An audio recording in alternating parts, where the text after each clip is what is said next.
There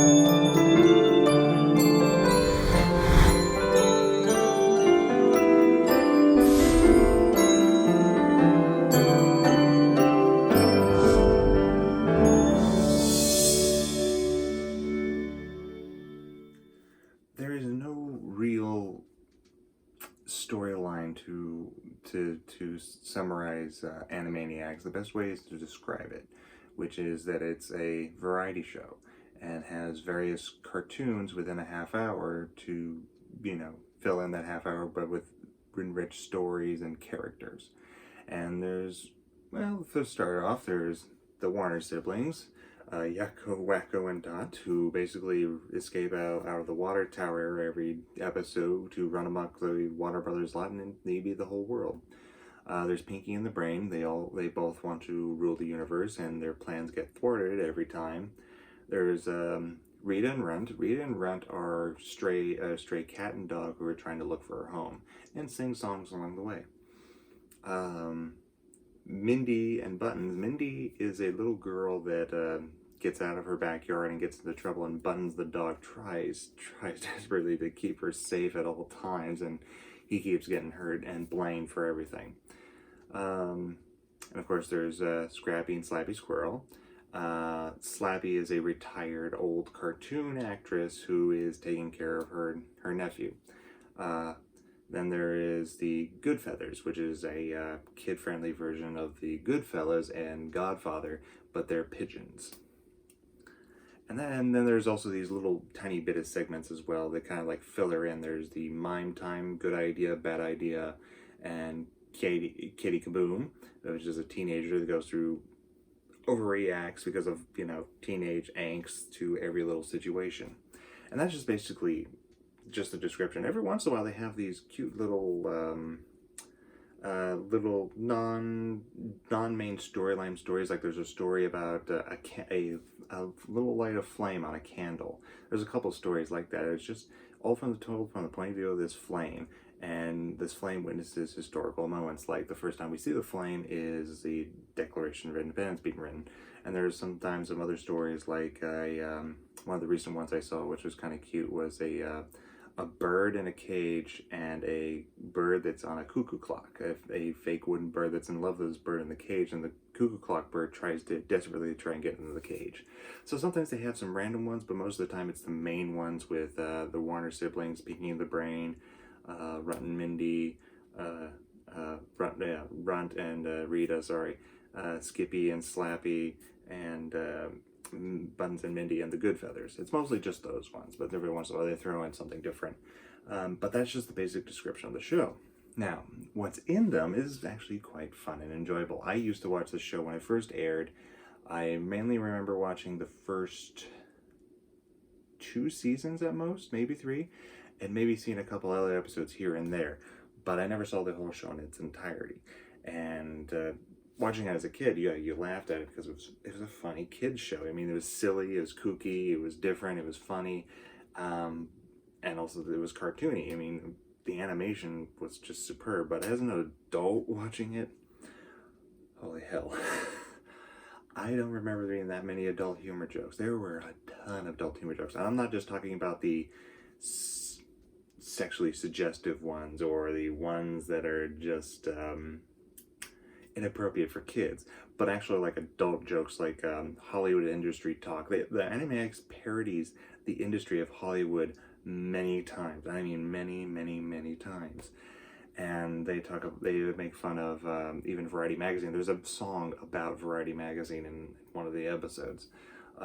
They even make fun of people, actors, movie scenes. They parody almost everything under the sun. Old movies, new movies at that time period, old cartoons, new cartoons, censorship, and all these other different things. They parody everything under the sun, and you wouldn't get that as a kid. Some of them you might get as a kid, but some of them you wouldn't, and you'd have to get that as an adult. And as an adult also, one segment of Pinky and the Brain is actually 99% word for word rewritten from the famous Orson Welles outtake. And then that's something I learned about it in my adulthood. from an interview with Maurice LaMarche, who voices Brain. And basically, the story is Orson Welles was doing these, was recording his voice for these frozen peas commercials, and he rips into the two British directors in the recording booth relentlessly. And he said yeah, Orson Welles is an asshole for doing that, but it's fucking hilarious. And Maurice LaMarche heard this recording and actually knows it verbatim. And if I remember correctly, he does it as a vocal exercise before he records. He does the whole thing and then he records the voice. And well, of course, for Pinky and the Brain, when they saw him do this all the time, they're like, let's make that a segment, except let's make it more child friendly, which they did. Like, for instance, in the recording, Orson says, you know, you can't emphasize in July. You have to get a jury of people to convince you to do it, and if you do that, I'll go down on you. In the episode with Pinky and the Brain, Brain says, says the same thing, get a jury of people to prove it to me, and I'll make cheese for you. So it's a lot more child friendly, but it's something you wouldn't get as a kid. It's something you'd have to know as an adult, or it was told to you told to you as a kid to understand it. So yeah, it's made for kids, for the animation, the silliness, the kookiness, the wackiness, and the over-the-topness of it, and it's very much aimed for kids, but the humor and a bunch of other things is for the adults. But mainly because of the adults watching it with the kids, or the kids, people like me, the kids who grew up watching it, rewatching it again, and laughing and falling in love with it again, for both the kids and the adult humor. I mean, it is just amazing, the humor. It's funny how watching it as an adult, the kid humor is still funny, and just as funny as the adult humor, which is great. Now, the animation is pure 90s animation. It is beautiful. It still holds up. Okay, yes, I will admit today's animation is a lot more detailed, crisp, and clean, but I'm surprised at how well 90s animation still holds up. And let's see, where was I going for that? Oh yes, the writing for the episodes are great, and also the segments within the episodes is great, particularly songs. When I was a kid, again, I didn't think of this show as a variety show. I thought it was just a regular cartoon about the Warners wreaking havoc everywhere, and then it's just intercut with these other cartoons of different characters and wherever, because sometimes you'll see the Animaniacs cameo by running away from Ralph the Guard. So I thought it was just continuing the story, but we're seeing some other characters. But the songs in particular are amazing. I mean, one of the most recognizable ones is Yakko's World, and that was the second episode, and that is beautifully written. Not to shame or, you know, backhand the other songs. The other songs are amazing too. It's just Yakko's song is the most memorable. But all the songs are well written, well choreographed, well musically written, and is memorable. I mean, each one is something you, even as an adult, you can dance to, sing to, and, you know, and remember. I mean, I still got Pinky and the Brain stuck in my head at this moment right now. And even at work, I'll be humming, even singing the Animaniacs theme song and Pinky and the Brain and some other random ones. It's just catchy. The direction is also pretty damn good too. I have to admit, the timing and just overall direction of each different segment and how they blend into one another for the episodes is really well done. The one thing that's kind of sucks though, and this kind of started out season 3 and season 4, was Pinky and the Brain got their own spin-off, so Pinky and the Brain didn't have their own segments anymore. I think they only had, like, they cameoed, but it's like maybe a blue moon they'll actually have a segment in an episode of Animaniacs, but they had their own spin-off, so they were no longer in there anymore. So they focused on other characters. In fact, season 4 premiere, if I remember correctly, had an entire episode dedicated to Slappy Squirrel, and that was an amazing episode. You really got to see Slappy as a character and Skippy as a character. You got to see some drama happen. You got to see the emotion between them. It was really good. Really, really very, very well done. It was very impressive. It was an episode more for adults than kids, but it was something kids could connect with and enjoy and actually sympathize with too, because of Skippy and what he has to go through in taking care of Slappy, who mentally snapped and couldn't function well. So yeah, that was a really heartfelt episode. It was really good, and that was something they took advantage of for the last couple of seasons. Was like, okay, we don't have Pinky in the Brain anymore. Let's focus on the other characters. They even focused on Doctor Scratch and Sniff, Ralph, and Hello Nurse as well as, like I said, Slappy and Skippy. But they also focused on uh, Mindy and Buttons more, and the Warners themselves, particularly the Warners. I mean, there's even just episodes entirely dedicated to the Warners, or more segments with them. And even season 5, there's a 2-part episode that just focuses on the Warners selling the script they written and making the movie, and getting all famous and stuff. That was a brilliant 2-part episode. I have to admit, it could have been a movie on its own if it was written properly. But it kind of, when Pinky the Brain wasn't there, it kind of felt a little uneven. It was tolerable, and it was still, again, everything was still great. It just kind of like you were expecting Pinky in the Brain, but it just seemed like it was missing from the series when they were no longer there. And by season 5, the show was still really good and still enjoyable and funny and fun to watch. You could just tell that the writers were starting to run out of gas. I don't know, I haven't really looked into it if the show was canceled outright, or they just decided, I think we've gone far enough or not.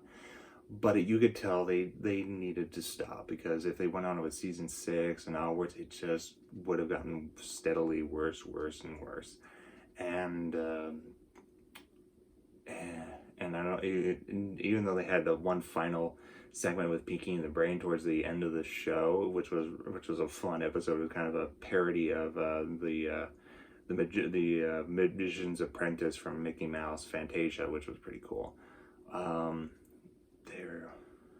They clearly didn't have any more in them, and but again, the episodes were still really good, well written. It was just not enough material to fill in the episodes at times. But I'm surprised how well it still holds up.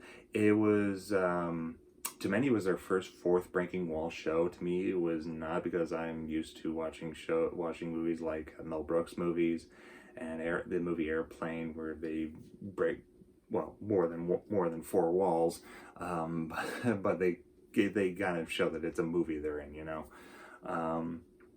So it wasn't the first full wall breaking thing for me, but for a TV show as a kid, it was new to have cartoons admit they were cartoons, and you talk about scripts and the Hollywood and industry and stuff. So that was different as a kid, but as an adult, it was refreshing to see a cartoon do something like that, and particularly with something like a variety show. It was like not necessarily a Saturday Night Live for kids, but it was something that provided something to offer that was different from all the other shows.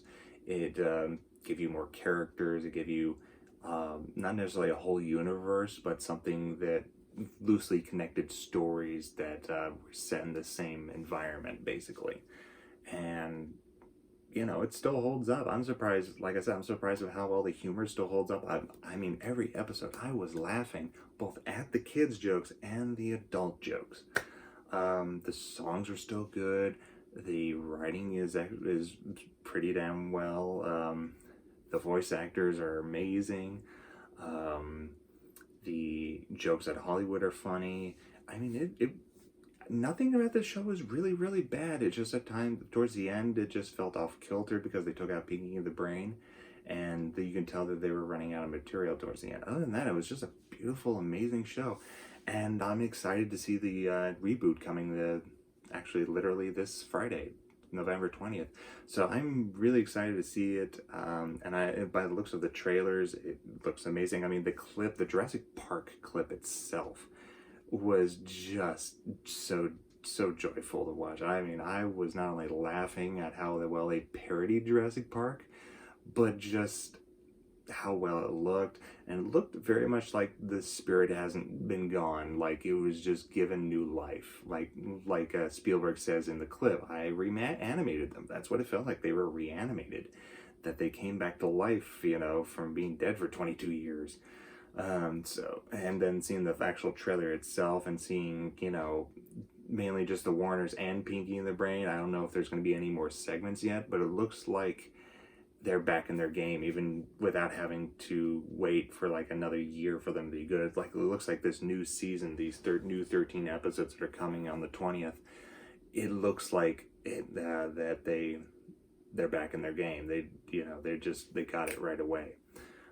So yeah, I'm very excited for that. But this is mostly a review of the original 5 seasons, and those 5 seasons are very, very much worth watching, and something for watching with your kids, the whole family. Everybody can find something to enjoy with it. Um, not much has aged in it. I think the only thing that was bad that didn't age probably is probably the phrase "Hello, nurse," or how they kind of treat the nurse a little bit. Maybe a little bit of that. But other than that, it's pretty damn well. And with that, I think I'd have to give it 5 stars out of 5.